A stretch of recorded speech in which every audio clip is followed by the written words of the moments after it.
Welcome, everyone. My name is Peter Young, and I am your moderator for today. And I'm a member of Committee 100 on the board, but relevant to this, I'm the organizer of this series called Committee 100 Conversations, Recollections, Heroes, and Pioneers. And this all started about a year and a half ago because I think we felt that there really wasn't a program that sort of celebrated the contributions that Chinese Americans in this country have made to this country, whether it's in the arts, music, government, business, etc. So we decided that we would start this series, and some of them are Committee 100 members, but many of them are not, really to try to communicate to people what the contributions of these people are, but also a little about each of them, their story behind their own career and accomplishments. Uh, all of these have been recorded, and they are on the Committee 100 website because we recognize that not everyone's available at a particular time slot, and we want this to be a resource for individuals and schools, et cetera, as a resource to be able to say, well, it'd be nice to hear what Nobel laureate Steve Chu said about his inventions, or or Gary Locke about his service as ambassador or Secretary of Commerce. We have a very wide range of professions and people, ranging from the ones I mentioned to B.D. Wong, the actor who was in Jurassic Park and other well-known TV series, David Henry Wong, the playwright and the writer of M. Butterfly. We really had a wide variety, and we'll continue this. I think our other reason is very simple. We all feel that with knowledge of people and feeling a connection with people, it helps to diminish hate. The more you know people, if in fact they're honorable contributors, the more that you understand that they may have improved your life in some fashion, the less likely that you will engage in destructive behavior or comment. So it really serves two purposes. And today I'm very, very pleased to be interviewing Calvin Tsao. Calvin I've known for a very long time, which is a wonderful thing. And in fact, the reason why we asked him to be part of this program is he's actually been a contributor on two fronts. One, he has been a very accomplished and revolutionary architect with new concepts and so forth, and very much cross-border. He has done as many buildings in China as he has done in the U.S. and elsewhere.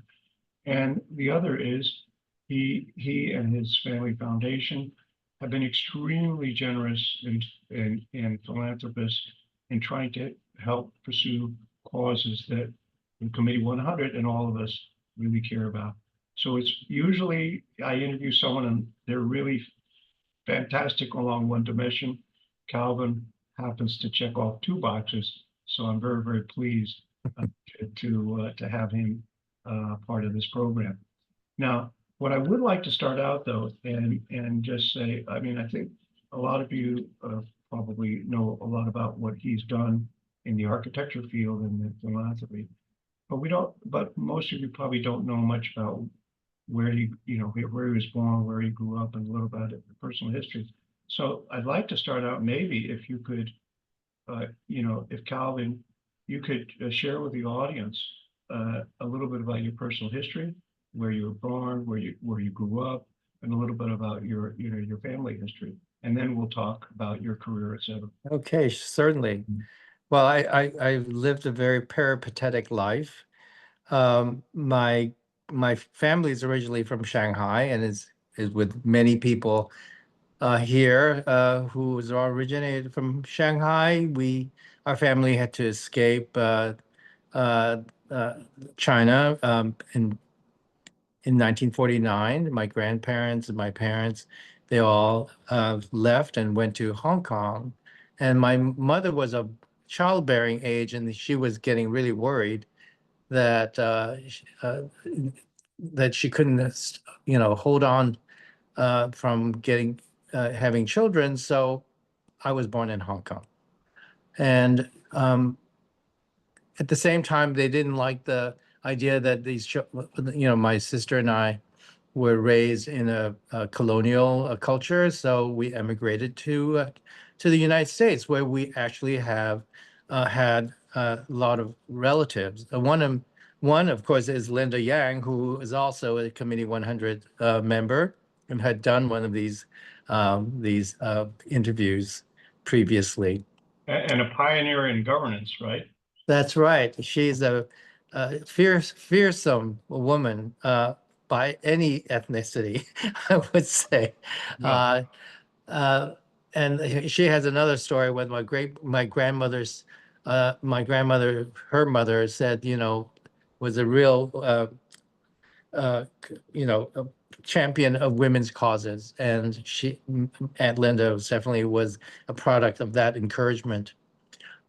So we emigrated to California, to a little town. So went from cosmopolitan Hong Kong to a small town in California named Davis, which is where the one of the UC campuses was. But mainly at the time, it was an ag school, but nevertheless a very progressive school.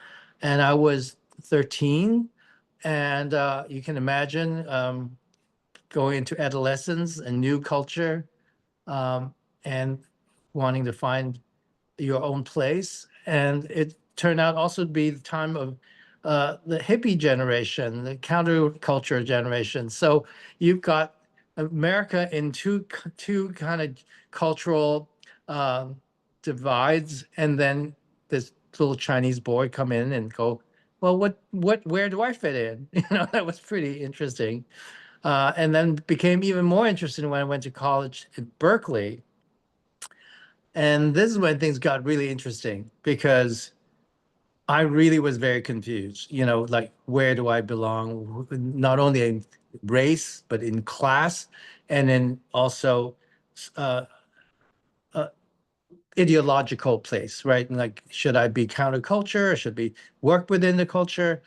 And I had a breakdown freshman year, and I went to a counselor, and she was very smart. She goes, "There's nothing wrong with you.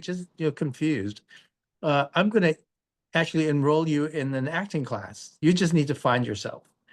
And so um, my undergraduate education was in the theater, Oh, much to oh, yes, fantastic, fantastic.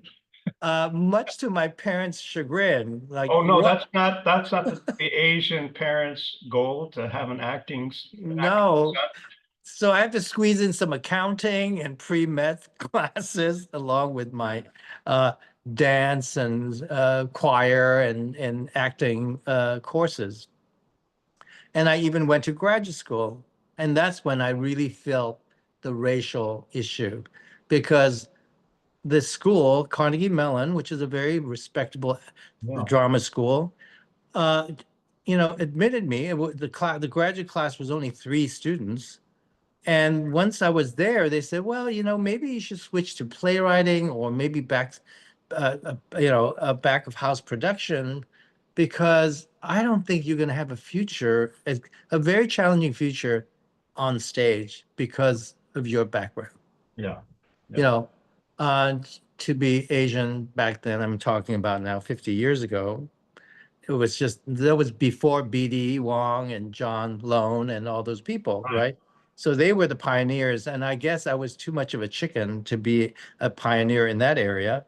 And so, uh, thank God for my sister, whose boyfriend's purpose at that time was to actually help me out. They broke up like a month later, but during that time, he was a graduate school student at the design school at Harvard, and he said, "Well, you could try that. I heard you can draw." And so he got me an interview at the Graduate School of Design, and I got in. And That's interesting. That's yeah, and this was still at Carnegie Mellon.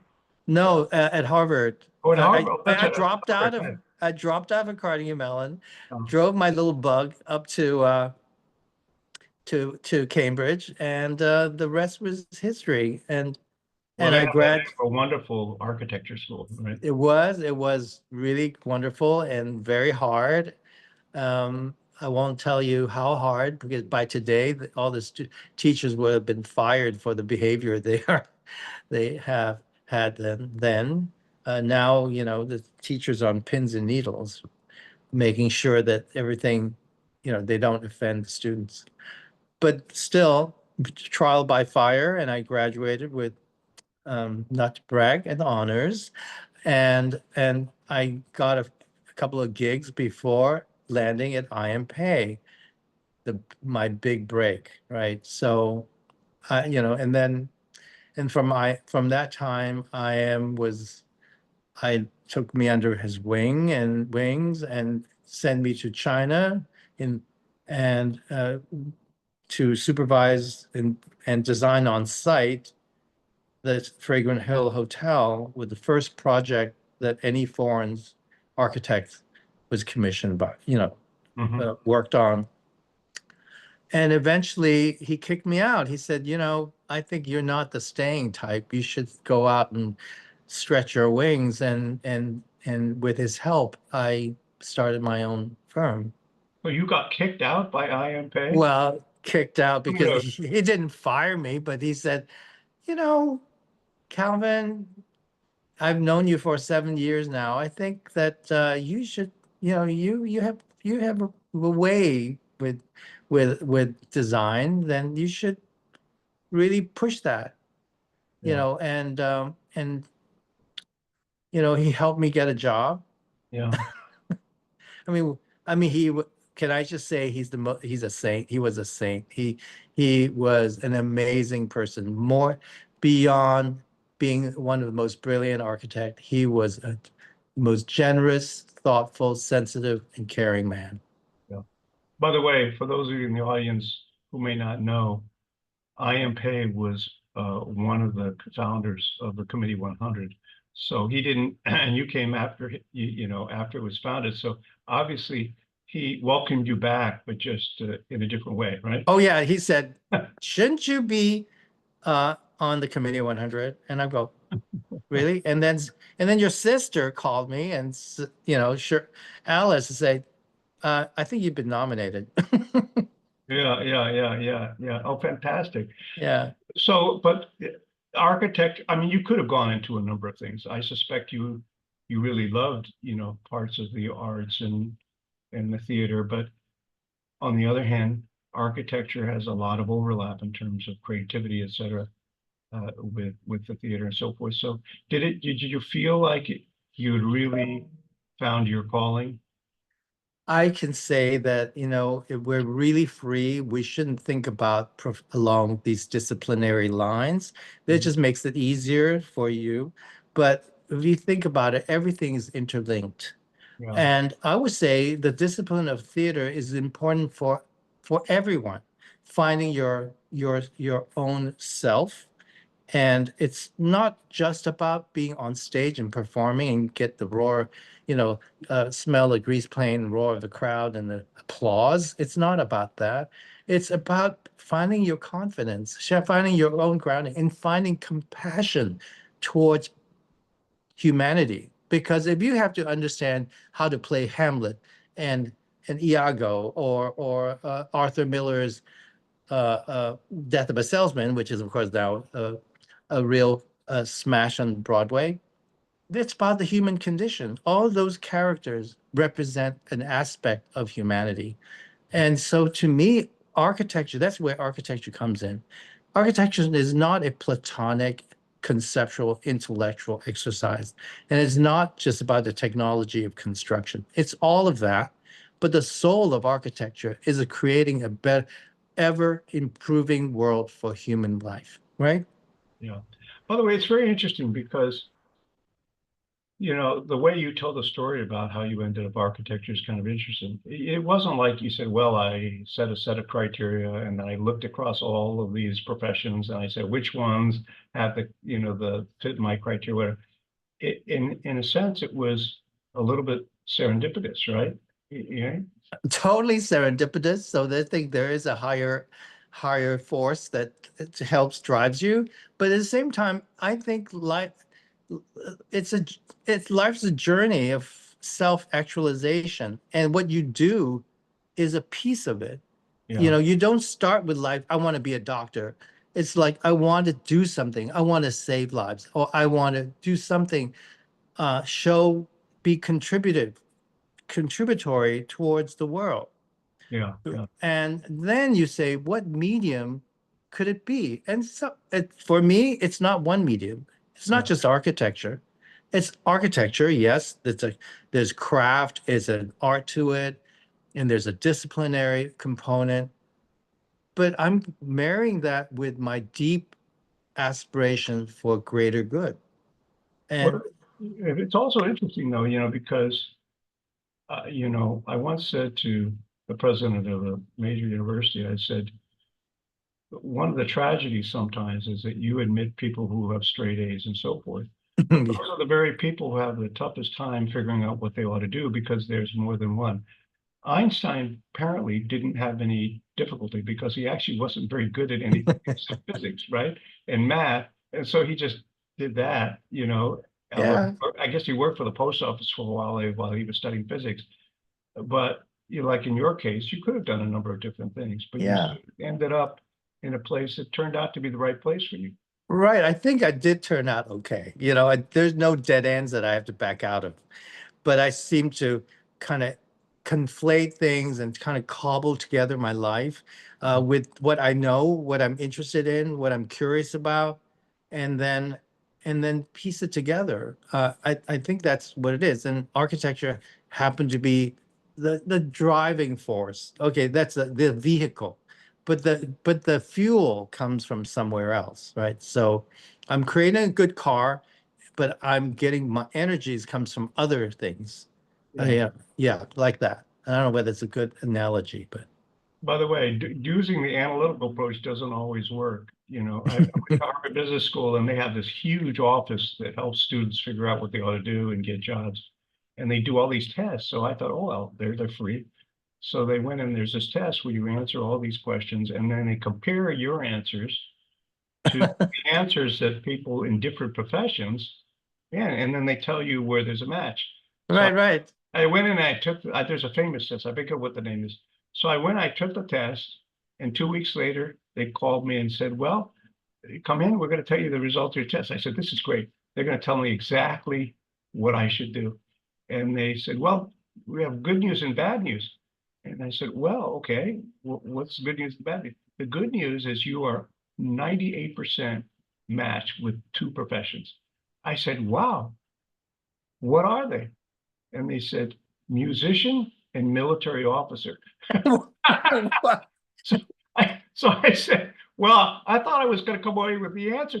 How can I put those two together? And they said, well, that was the problem. We've been trying to figure it out.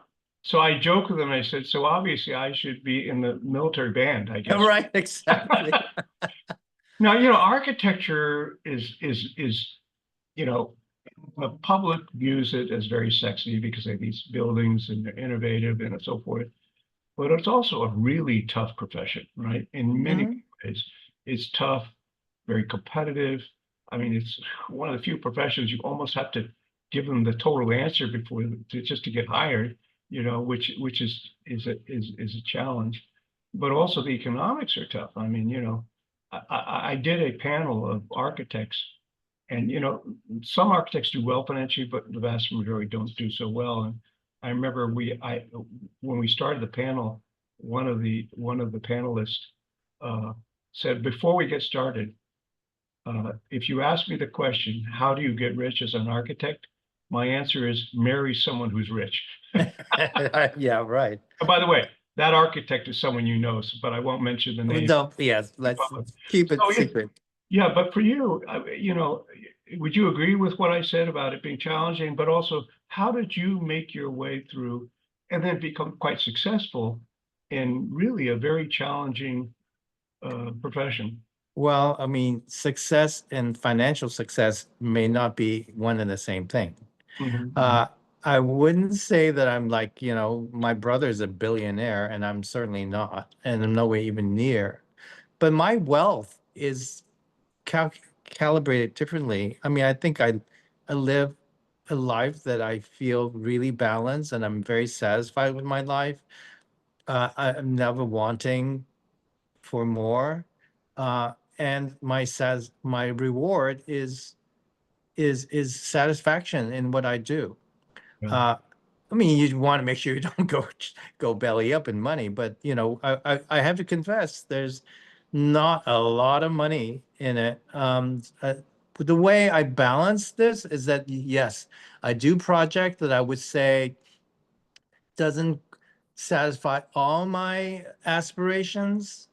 Luckily, the twin things, my partner, I love doing beautiful work.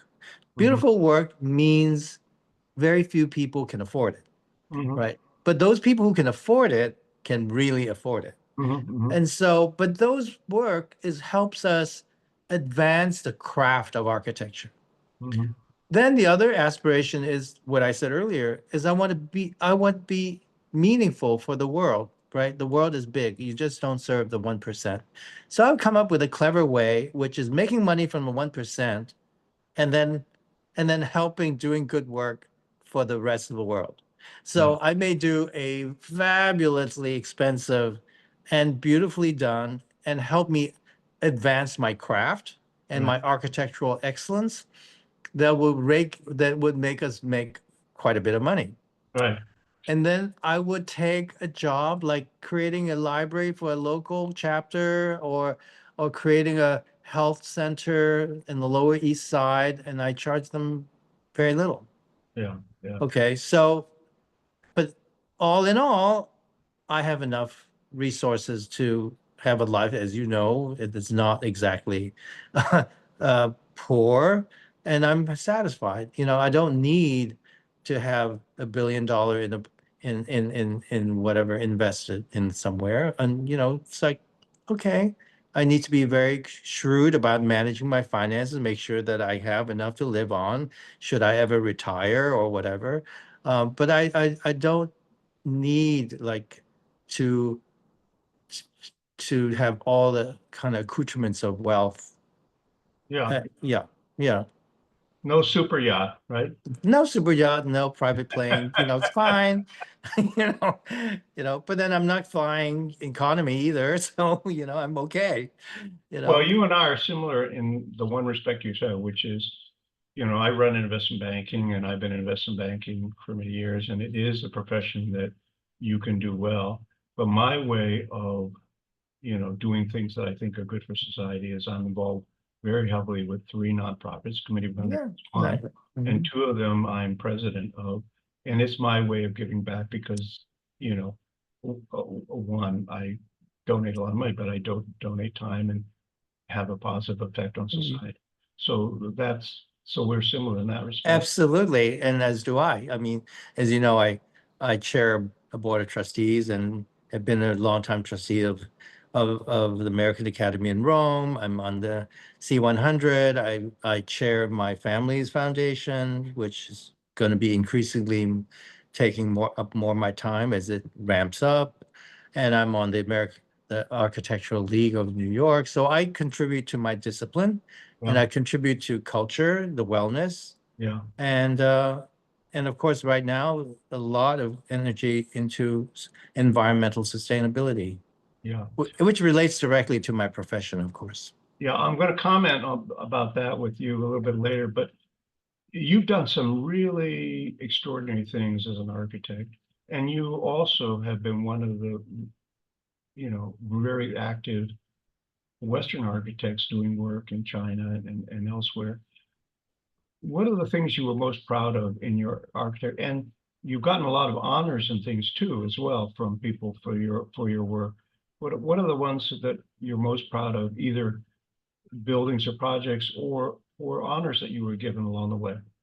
Well, as you know, I really love to what people call mentoring, but I don't really see it as mentoring, but a exchange of thoughts and insights across generations.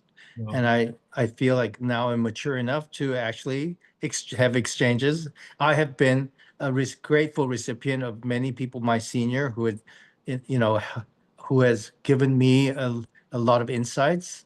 And they always say that, oh, well, don't thank me because, you give me back a lot of satisfaction too. And so I know intergenerational sharing is really important. So that's one of the things I'm very proud of. Another is that, looking again at improving living conditions and living, not just comfort, but emotional and psychic health of communities, yeah. creating communities. I think creating communities so that we can live connected is really important. Mhm. So as you know, we did a project in China that took about 15 years because it took a long time dealing with Chinese government on a kind of experimental uh, housing community that has houses of different price points so that people can afford a very expensive house can do that, and people who can just want a studio apartment and rental can live there because we really like uh, um, uh, agnostic economic communities where it's not just all 1% or social housing, then you need to conflate them to create a very diverse community. So we did that in China. And then we add to it, we had like children's early learning, life learning for people post-grad, and really learning is something we really feel it's very important to encourage learning and how to create environments, built or natural, or anything in between to promote, you know, e- learning. Yeah.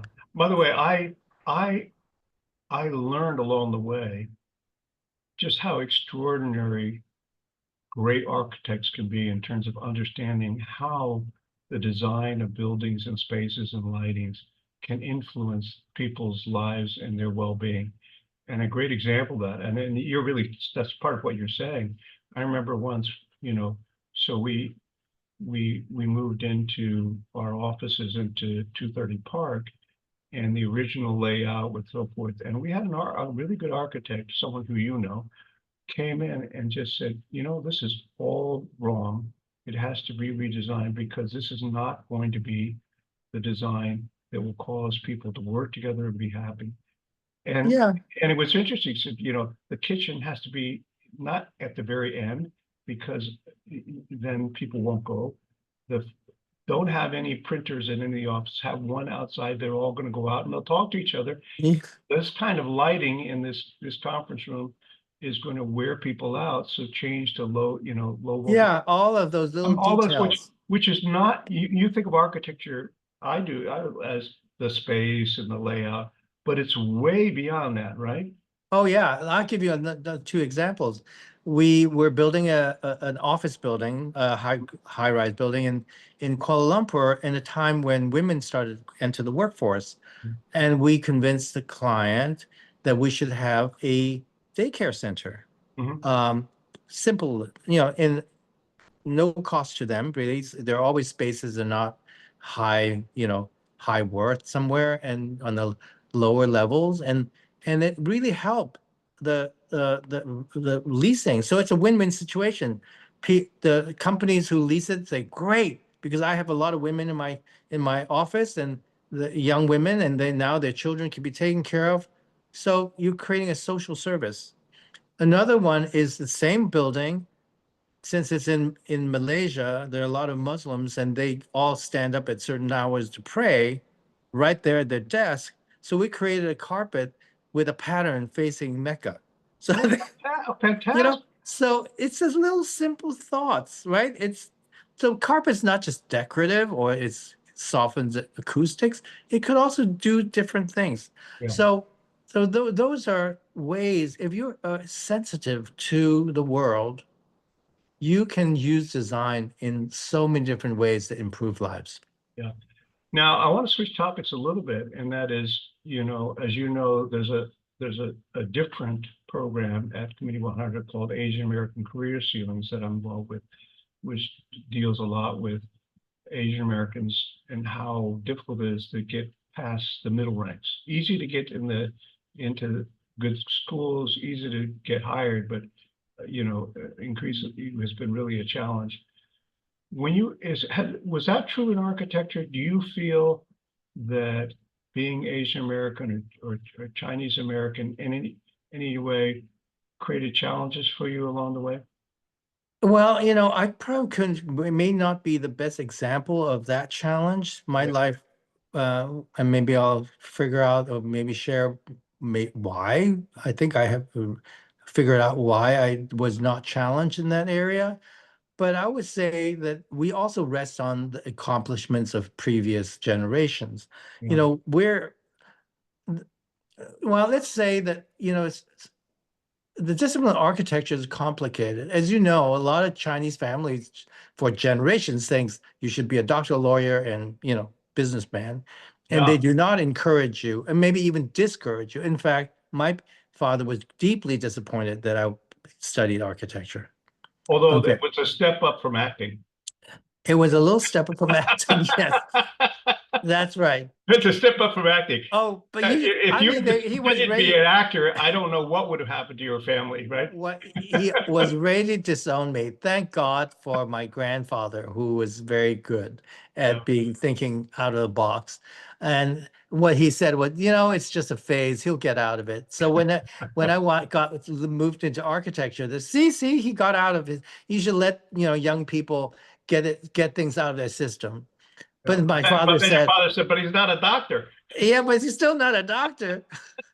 Anyway, I there was a lot of grief in my youth about that, but I stuck with it. Okay, I stuck with it, and so that was my only challenge. Is not from the society at large per se, but actually from my own family, and that might explain why there are periods where there are not many Chinese American or Asian American people in the architecture profession. But I have to highlight the fact that we have a generation in the mid 20th century, Mhm. really compelling group of Chinese American architects.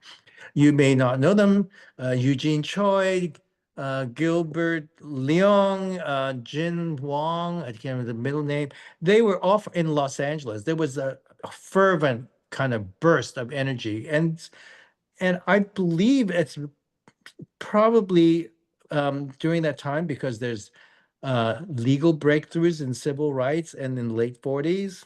Right. And with that, I think uh, there was a fervor to say we're here and we'll make our community. And architecture became not just a thing of beauty to be admired like today, monuments and all, but actually they moved from Chinatown out to the world and say we're here. I don't remember which one, but I think Jin Wang was a modernist, late mid-century modernist. I think he even did the LA International Airport master plan. I mean, Yeah. But you big know, jobs. big jobs. Yeah. Okay, but then it's kind of settled down, and then the next wave was IM, right? Yeah. In the starting from the 50s, 60s. And so I'm just tagging along Well, I on wouldn't their say that. coattails. I wouldn't say that, but Anyway, I had them. They opened the doors, and and of course I try to make it my own. And I think why I didn't have too much trouble. I don't know. I may get in trouble saying that.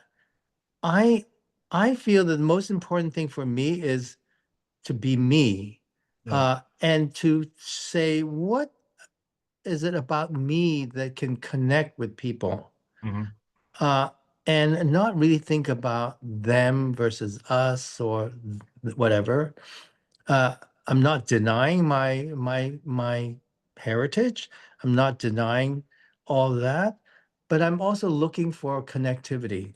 Yeah. Yeah. And I think that could, in a way, deflect or disarm people who think, oh, he's different. So and you know, yeah, I'm different, I'm Chinese and you're Irish. But when you find common ground, Right. it does make things easier. You know, the other thing I really respect for you is that you have a conscience about society, about people, about what's right and wrong. And there's something you told me maybe 2 years ago or so forth that, you know, you talked a little bit about the environment, so forth, which really struck me because I just couldn't believe that someone in your profession would have that view. And you told me, I don't know if you remember, you said, I'm really starting to be troubled by a lot of these buildings, not because they're not functional or beautiful. It's that inevitably when they get torn down, that they're not being built in a way that the materials aren't end up harmful to the environment, you know, because they don't degrade or whatever it is. And that's affecting how I feel about being an architect and what projects I should work on. Do you remember that conversation? Yes, I do. And I tell you that I take it very seriously. And I'm, in fact, at the point in my career, I feel that I don't need to build just to build to pay my bills. Um, I do have to pay my bills, but you know, I'll find things. There are things. The world is large, and we can. So I'm still very involved with my school at the Harvard, Mhm, and we started a. I helped them start a program that mhm, conflates the architectural discipline, the business school, and the School of Public Health mhm, and Public Policy to see how these three disciplines can come together and find a way forward. The right, reason why there's not enough new material and all that is the business model. right, You know, it's not like we can come up with new business construction models and new. There are a lot of new innovations sitting there, but yeah, no one's really interested in investing in it, mhm, right? And if real estate developments always is not even a double, no, forget about triple bottom line. The bottom line is you got to you, you know give payback to the banks and to your investors, and it has to be maximum interest. You know, in return, then you can't afford to experiment and try new things, yeah, unless the market says I demand, you know, a totally green building or whatever, and that's happening. So yeah, if the world demands it, the market will have to bend to it, right? And policy is important because if the governments just sit back and said, whatever you do is fine, and then you know there's no impetus to change. And so new zoning, new covenants, new guidelines and laws about better construction is really, really important.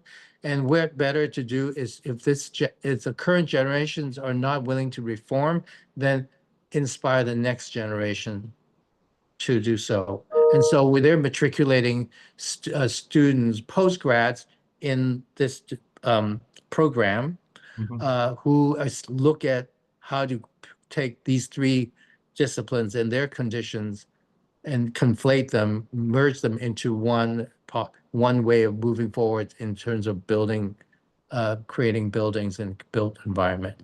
yeah.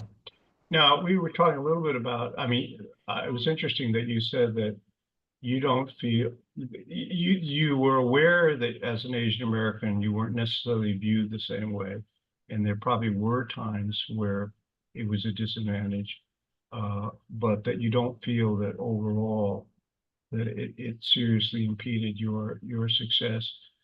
You know, I guess uh, was some of it just your own personal circumstance? Certainly, getting hired by pay, he didn't discriminate against you because you were Chinese. No, he did not. No, no, and he didn't force you. He didn't force you. He didn't encourage you to do something yourself because you were Chinese. But any advice that you would give, because it's your own circumstance had some different lessons from it, but also you've seen so many people in your profession of all different ethnicities. So from your observations, I think you have a lot of wisdom about, you know, how you help yourself and how you overcome things. Well, first of all, I do think that the creative fields is a little bit more gentle about discrimination, no, ethnic divides. Uh, because it's less corporate, I think, our practice, and it's a service industry.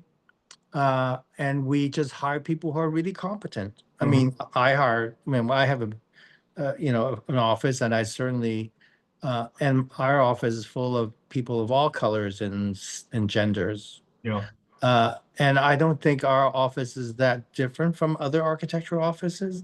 yeah, So I think if you choose a discipline, a profession like architecture, I think it's not as hard as if you were moving up in a bank, I believe, or something to that effect. yeah, yeah. Uh, yeah. And discrimination comes in four forms. It's not just race, it's gender too. Um, so I, but personally, why I don't think I suffered too much of discrimination, maybe because people are more curious about my personality. Um, I don't know, it may not come across today, but I think people might think of me more as a kind of um, eccentric or uh, In a positive, in a positive. in a positive way. Like he's not like an average person, and so that is take so that my ethnic identity get blended into something weird. Like, oh, he's just unusual, you know. Well, I think, one person you mentioned before, I think that it was true, I.M. Pei. I.M. Pei was extraordinarily talented and so Yeah. forth. But I think part of his success was because he stood out as a unique individual, Yeah. and there was an entertainment factor with that, and he had his own way of being a showman, right? Oh, he's a great showman. He was a really, I'm sorry, I keep using the present tense because he's so alive in my mind. He was a great showman. He's charming and not a false charm. He's Yeah, truly, genuine, as you yeah, know, genuinely solicitous, uh, caring. He listens, just good human qualities. I think we all need to say before we're identity as a race, can we think of ourselves as humans and what qualities can we work on so that we can connect with anyone else? I mean, it doesn't have to be a person of a different race, but just connect with people. And I, maybe it's my theater training on overdrive, but I love meeting people. I'm curious with people. I enjoy people. Uh, any kind of people. I'm very curious. I'm interested in them. I think genuinely when interested. Yeah, genuinely genuinely. interested in them, and I think when you're interested in other people, then they become not necessarily interested in you, but they welcome you. Yeah, yeah, yeah, And yeah. I think make effort, and I'm not saying that's the only way to do it, but it is a good way to be a human being. Is feel like not to be even if other people discriminate against you, just don't do it back, just don't feel victimized. And it's like if they do, then it's their problem. It's not yours. But you don't have to. I so like, okay, well, sorry about that, so and But they're I, more but I think you point out that that different professions are different, and you happen to be in a profession where that is not only do you get away with that being an individual, but actually in many cases it's a plus, right? yeah, you're right. To be an architect, people expect you to be interesting, I guess. Yeah. Now, if you join the U.S. Army, probably, I would that be wouldn't work so well, right? no, I would be low man on a totem pole. By the way, it's very interesting because the other program I'm involved with, the Asian American Career Students, we did an extensive survey of Asian Americans to find out, one, did they feel discriminated against in their careers, but two, why, and what were the cause. And by the way, it was interesting because 77% of people who took the survey said they felt that there was a career obstacle because of their ethnicity. So it's a pretty high percent.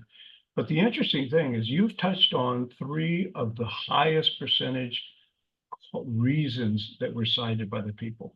One organizational structure and behavior, which you cited.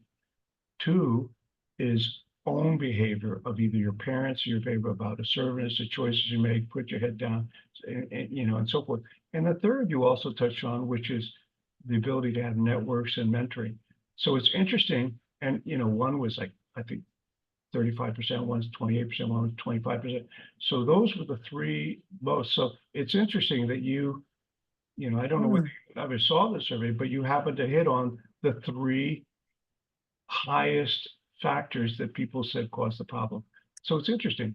Yeah, it's probably some kind of everyone has a unique combination of all these elements. Yeah, Which was one maybe lacking in one or have too much of the other or whatever. Yeah, so I always start saying you can't change other people, but you can change yourself if yeah, you want to. yeah, Or you can examine who you are, but you can't, you can't really impact other people, and judging other people doesn't get you anywhere. But imp- but making yourself, evolving yourself is always like, okay, you have this obstacle. How do you get around that obstacle? It's on us. yeah, You can't have a victim mentality.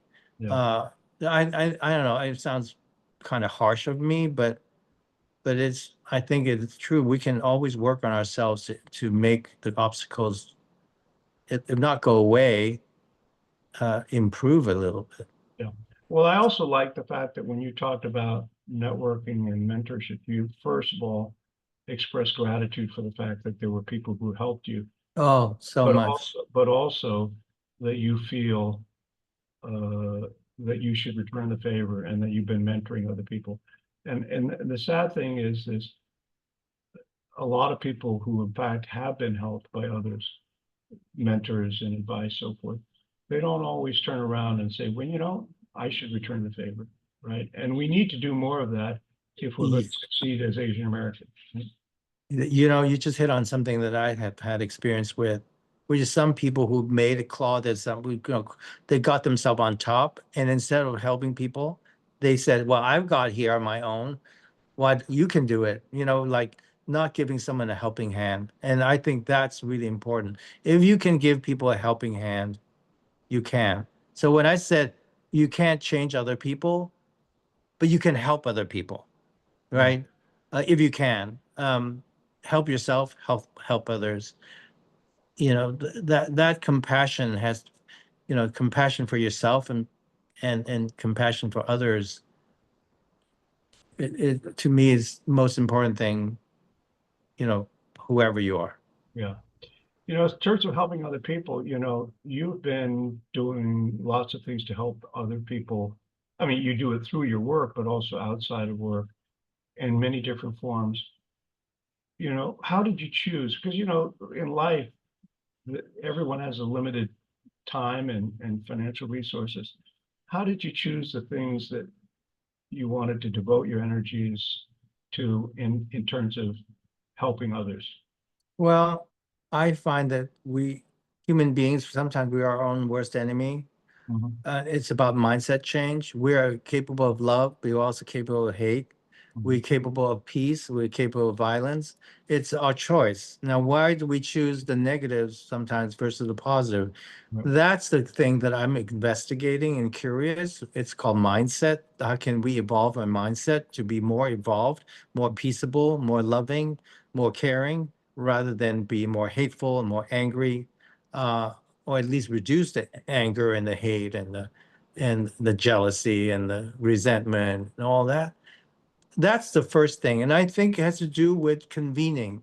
So the things that I'm working on, of course, is environmental sustainability, culture, cultural continuity, uh, other two areas that I'm really interested in. mhm, And and and I think one could also only help promote healthy evolution of culture, civilization is through mhm. doing by example and doing by convening and doing it with great respect and empathy and patience. Yeah, And yeah, so that's what I'm trying to work on. Yeah. And the reward, the reward is feeling that you've done something useful. And the best, I find that the people I admire the best is where they're doing it not for their own fame or anything like that. And, it's not to say there aren't some people who are community oriented and so forth that are motivated in part by recognition and fame. And, it's not like I say, well, I don't respect them at all, but I really respect the people like you, where you're not doing it because you want your name, you know, on the building or whatever it is. You're doing it just because you feel that you want to help, right? Yeah, you want to do the right thing. I mean, whatever the right thing is, you decide what they are and you do it. And and I guess some people think the right thing is be rich and famous, but my right thing is make life, the world a little gentler, a little bit more caring, and be more connected to each other. Yeah, well, that's in part why I really cherish our friendship, just because I appreciate that about you. But also, you have, it's funny, my wife said, there are people with high IQs and people with high EQs. And you're someone who has a high IQ and high EQ. My wife says I really got to work on the EQ. Oh, come on, that's No, not no, true. but she won't comment about the IQ, but she definitely says the Well, EQ you definitely, is low. I think you pos well, I'm working on my I and EQ, but I definitely think that we are connected because we are both working and not stopping on evolving our I and EQ. It's not something you're born with. It's, well, you are, of course, some of it, but the evolving one is work to be aware of ourselves Yeah. and be our better selves every day. You know, tomorrow would be a better day. I'm a better person. I'd like to end to really say, I mean, this has been a wonderful conversation because one, learning about your career in architecture and what drove you and the successes you've had in your personal life, and then also your commitment to community and so forth and environment is very important. But maybe we end and just say, we have people of different ages and different so forth who are in the audience. Is there any advice you want to give them, either about one, what are ways to, to run your life in a way that's fulfilling, but the other is to the extent that, that being Asian American has presented challenges, any advice you would give to them? I think the best thing to being Asian American that we possess the seeds of two really remarkable cultural grounds, right? Sometimes you say they're in conflict, but I think they're in opposition, but exactly it's a tension of opposition uh, that makes us think about the nature of being, like what is right, because we have so many options to choose from, Right. both in a Western cultural tradition or the Eastern cultural tradition. We can make something really special. And that's how I would say, always take advantage of our both dual cultural identity. What really works. We can capitalize on it. Um, and another is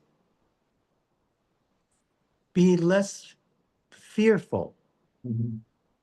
Okay, and I don't mean fear like, scary, but I'm talking about concerns. I'm worried about this. I wonder if I can do this. Oh, I, perhaps someone would not work. Doubt, is some form of fear.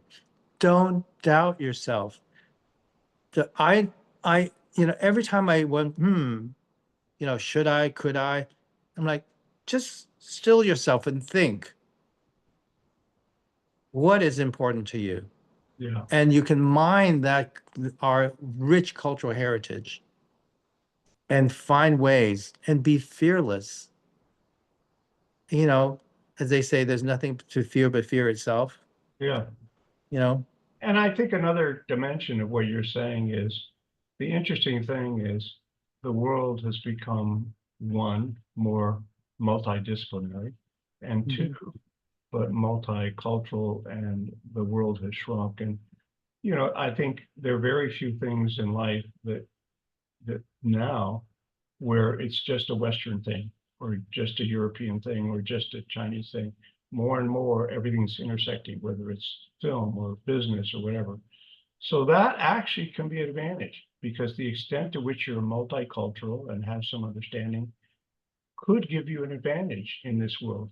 You know, Yeah, if you and I think, think I do, and I think, I have a lot of students who are from China, but they come and they adopt West, our ways, and they're less concerned about who are they. They know they're just Chinese, but they look at this buffet of possibilities. I mean, that's why you see so many Chinese architects doing amazing things, right, right? And it's not because they have better, more, yeah, they, have more opportunities.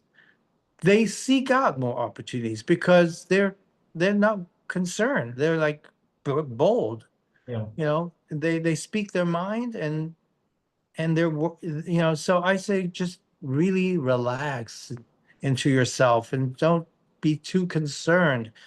Just find your confidence. yeah, yeah, that's right. Well, we reached the end of the hour, and I've really enjoyed this conversation with you, Calvin. Even though we've known each other for a long time, I've learned some things that I didn't know about you, right? Which is Well, nice. And but I want to thank you for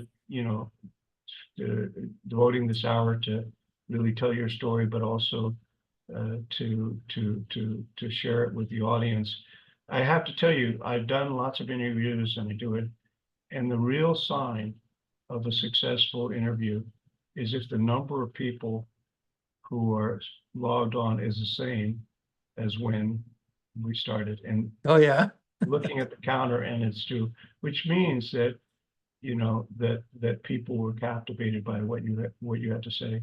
So I Well, want to thank you so much, and I want to thank the audience also. I hope you found this useful. Uh, this is being recorded, and it's going to be on the Committee 100 website probably within a day or two. Uh, Calvin will force his family to binge watch it, right? oh no, I hope not. Well, this pleasure goes both ways because in fact, doing this interview make me reflect on myself Uh, and it gives me more energy to move forward. yeah, well, Yeah, so it's great. It's a win-win situation. well, thank you all.